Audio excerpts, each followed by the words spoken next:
complaint, DK Shivakumar has alleged that at the behest and insistence of NDA's presidential candidate Droupadi Murmu, a so-called party was called in at a five-star hotel in the state of Karnataka, in which all the state leaders from the Bharatiya Janata Party and all the MLAs were invited at the behest of a training of how to vote during presidential elections. He's also gone ahead and said that this is breaking of the provisions as per the law and action must be taken against Droupadi Murmu, BJP and the Congress party. Let me start by welcoming our guests who are joining me this evening. We have Sudhanshu Mittal, senior leader of the Bharatiya Janata Party, Lavanya Balal, spokesperson of the Congress party, senior journalist Neerja Chaudhary will be joining us shortly, while political analyst Rajalakshmi Joshi also on the broadcast with us. Reading out of this letter, I'm reading out of this letter, and that's why Rajalakshmi Joshi, let me bring you in, and I'm just quoting from this letter. All these incidents have been reported both in the print and electronic media on the 17th and 18th of July 2022,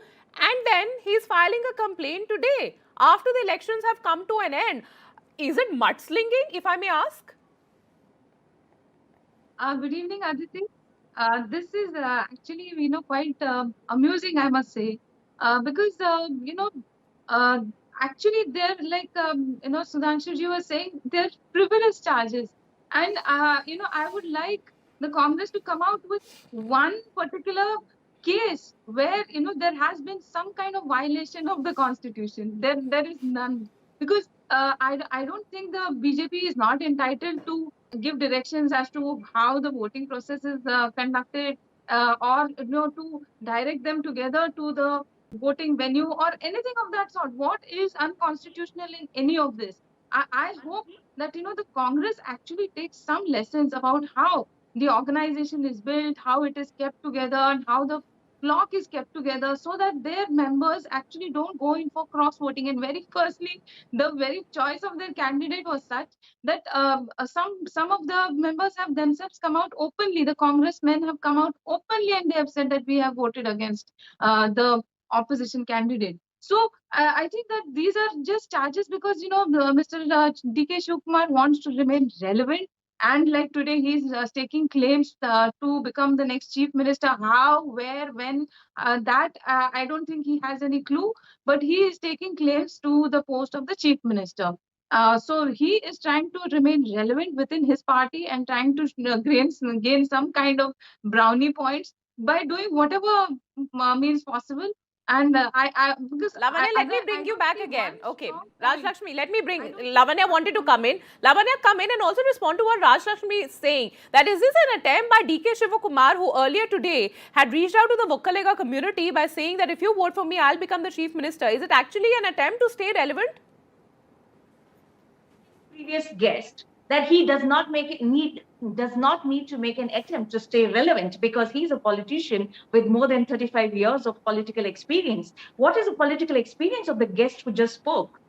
How does she even claim that he needs to be staying relevant? He is relevant. She's not a political leader. Okay, Lavanya, she's not a political leader. We have not invited her as a political leader. She's an analyst. What violation of election code means when you give an voter alcohol to vote for a particular leader, that is violation of election commission code, and that is exactly what has happened with BJP in Karnataka.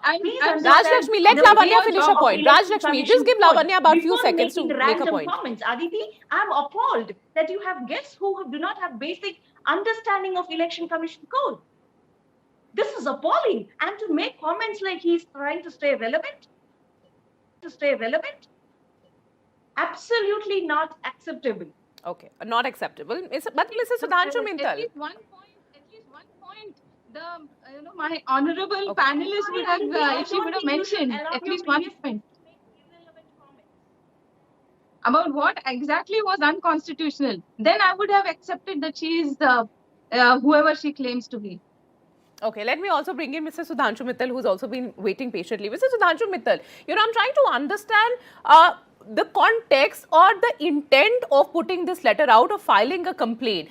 The Congress definitely doesn't have numbers in their favor. Now, if they're saying it's bribery, if they're saying they're being pursued to vote in favor of Droupadi Murmu, and they thought that probably if like a bunch of Karnataka MLAs vote in favor of Mr. Yashwant Sinha, then he very well could become the next president. I mean, I'm just trying to understand what is the intent, because it's coming a little too late.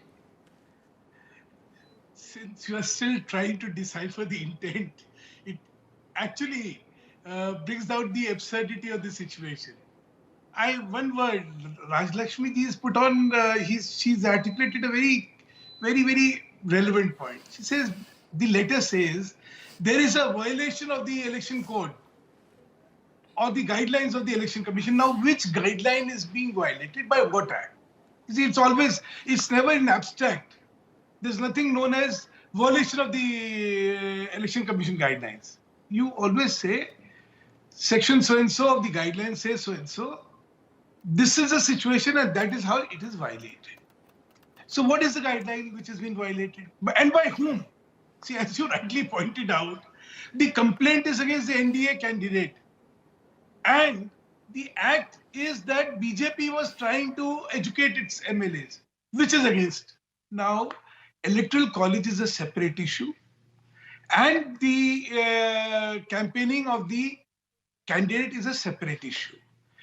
Every political party holds meetings to tell its members as to how to vote in the presidential election. It's a training process because this is a preferential vote system. How the preferential vote system will take place, this is what has to be explained to the MLAs. Now, this is a violation of the election conduct code. Violation by whom? If it's a violation by an electorate. We need to focus on why is it that the people assume it is perfectly fine to subvert the framework of India's constitution. That is the topic. But and as opposition, I think Congress has done a fantastic job in raising this topic while violations are happening. Okay, but Rajalakshmi Joshi, do you think that this could politically probably just boomerang for the Congress party naturally? He may have done it as a political leader or with a regional background, but do you think at the central level, at the national level, this could very well boomerang? Because Lavanya says that they were given alcohol, they were given drinks, and it's written in the letter also, but it's not connected, or, Mr. D.K. Shivakumar hasn't provided any proof. He's very conveniently said that as per media reports, as per TV reports, as per print reports. Aditi, this is, what I feel is this is just a case of these people turning out to be some kind of a sore loser, and at the same time, again, I would say that they're trying to be relevant. In fact, the entire Congress party is trying to be relevant. That is. I will go ahead to say that also. So this thing about providing food, liquor, which is actually not really certified, or there is no confirmation about all these things. So are you trying to tell me that these MLAs are not capable of actually getting 5-star food or drinks, and that they will be lured by 5-star food and drinks, and they will vote for a candidate on the basis of that? Are you really kidding me? Is that really a basis of bribery and corruption, and that they were taken in an air-conditioned bus? Are you trying to say that that is a kind of luxury that has lured these people into voting for one candidate? Is that even a criteria for voting for somebody? So if you're talking about luring some poor voters on the basis of these facilities, then that is a different thing. But you're talking about MLAs here.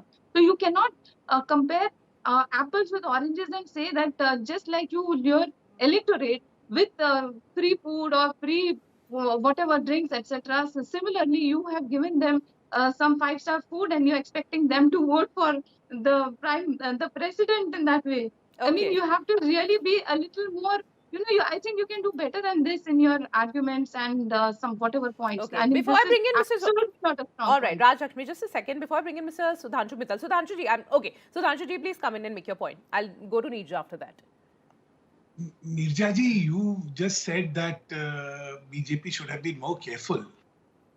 As pointed out this is an allegation which has not been substantiated. No, no. She was saying the Congress should have been more careful. No. I think if that is what it is, then I have nothing to say. My understanding was she said probably BJP should have been more careful because she said everybody keeps it clean. So if that is the context, Neerja ji, this is not the truth. And what has been stated has not been owned by him. He is saying it is some media report which says that. So something which is so non-authentic, based on that, to really say that BJP should have been careful, I don't think it's a very fair comment. Coming from you, coming from Lavanya ji is fine. I mean, I can understand her this thing. Okay, So, okay. As I again stand to think, the conduct of BJP, horse trading, coercion, what kind of frivolous politics have we degenerated into? Till now, every time it has been asked that there is a complaint has certain provisions of law which must be violated. Here, the election code, as subscribed by the Election Commission, is the provision of law. Which directive of the Election Commission has been violated has not been mentioned, and neither the Congress spokesperson is coming forward with it. Mere rhetorical articulations on an issue, such a serious issue as denigrating the office of the highest constitutional body. Can it be treated with such non-seriousness and such frivolity? Writing a letter at this point in time, the timing is definitely questionable and the intent is definitely questionable. But I also taken the arguments coming in from Mr. Neerja Chaudhary. I'm very sorry here, Mr. Sudhanshu Mittal. I'm completely running out of time here. Sudhanshu ji, Neerja ji, Lavanya Balal, and Rajalakshmi. Thank you very much for joining me here on Inside Scoop.